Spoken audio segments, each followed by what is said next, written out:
It's February 1979 in Tehran. The streets are exploding with celebration. People are dancing, crying, embracing strangers. After decades under the Shah's iron fist, Iran is finally free. But in the middle of the celebrations, one man stands perfectly still. His name is Abbas. Just Abbas. No last name needed when you're one of the world's greatest photographers. As he stands there, people around him are celebrating, but inside he's feeling uneasy. While the crowd see liberation, Abbas is thinking, well, what comes next? While everyone around him sees the birth of freedom, Abbas sees the machinery of a new kind of oppression already beginning to turn. The religious fervour in the streets isn't just about Iran anymore. Abbas can sense it spreading, like a wave that won't stop at any border. But I'm getting ahead of myself. Let me take you back to the beginning, because Abbas's story isn't really about one moment in Tehran.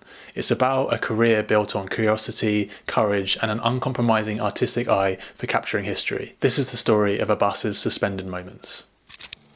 Abbas Attar was born March 29, 1944 in Kash, Iran. His childhood was spent moving. First Algeria when he was 8. He described growing up amidst the violence of Algeria's war for independence, which sparked his lifelong interest in documenting the complexity of war and political events. He later moved to France, and by the 20s he settled in Paris, but he was never really French, never really Algerian, and never really fully Iranian. Perfect training for a photographer who would spend his life as the ultimate outsider. Abbas got into photography by chance and passion rather than a formal training. His career began professionally in 1968 while working for the Olympic Committee, but his true interest was sparked in New Orleans, where he began taking photos that confirmed his decision to be a full-time photographer and established his unique style of documenting suspended moments, but more on that later. Since 1970, his major works covered wars and revolutions in Biafra, Bangladesh, Ulster, Vietnam, the Middle East, Chile, Cuba, and South Africa. Abbas had this supernatural ability to get impossibly close to the action while maintaining perfect calm. His colleagues called him fearless, but Abbas was something more powerful than fearless. He was relentlessly curious.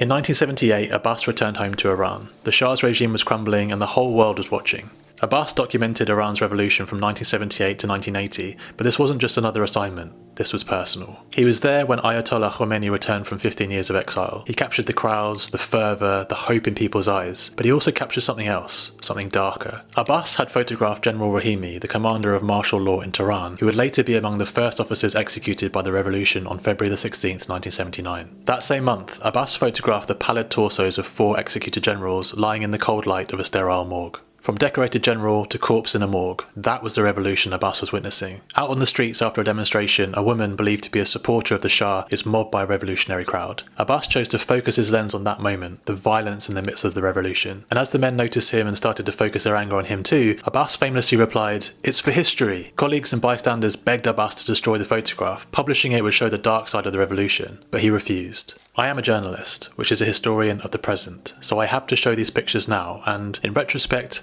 I think I was right. If you look at their faces, lots of the violence and the hate which surfaced later on during the revolution is already written there." When the events began, Abbas supported change, but he soon became disillusioned with Khomeini. By 1980, Abbas had the terrible realization that the revolution wasn't creating the Iran he'd hoped for. So he made the choice to leave. He went into voluntary exile for 17 years.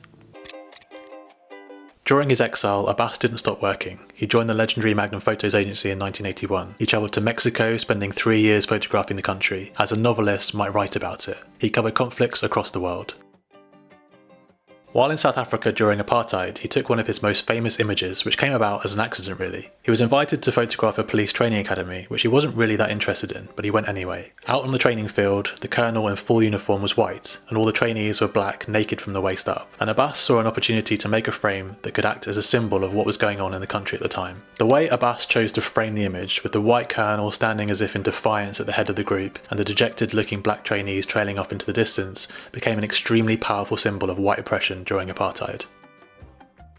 In 1997, after 17 years away, Abbas finally returned to Iran. The Iran he found was different, neither the kingdom he'd grown up in, nor the revolution he'd documented. It was something more complex than any single photograph could capture. So Abbas did something unprecedented for a photojournalist at the time. He wrote Iran Diary, 1971 to 2002, photographed and written as a private journal offering a critical interpretation of Iranian history. This deep exploration of his home country sparked a fascination with organised religion, which is something that I've become very interested in documenting myself as I've gone through my own photography journey. Abbas also put together a book called In Whose Name, exploring Islam globally after 9/11. He photographed Islam as a faith and Islam as a fanaticism. But it wasn't just the Islamic faith that captivated him and his camera. After Iran Diary, Abbas embarked on his most ambitious project, documenting religion around the world. Not just Islam, but also Christianity, Judaism, Buddhism, and Hinduism. His work documenting Christianity, Islam, and Judaism he collected into a book called Children of Abraham. To me, it was about Abbas trying to navigate why people believe in what they believe. Why do people have faith in organised religion? What gives their lives meaning? What are they willing to die for? An incredibly powerful topic to focus your photography on.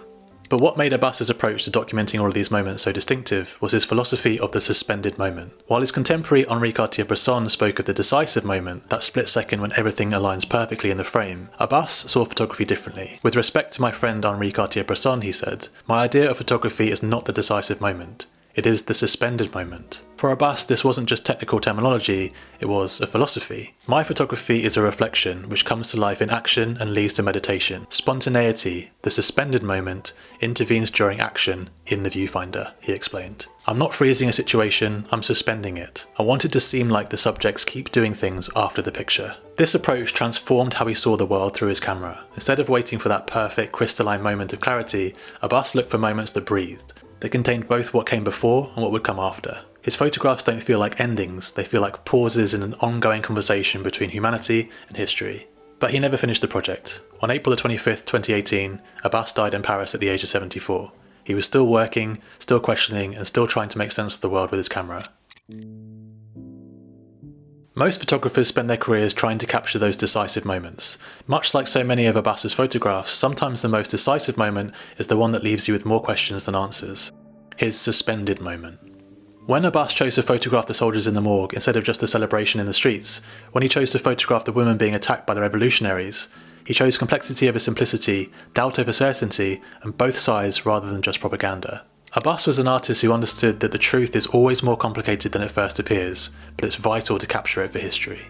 Abbas once said, "I give them the evidence, I hope. My readers should look for their answers."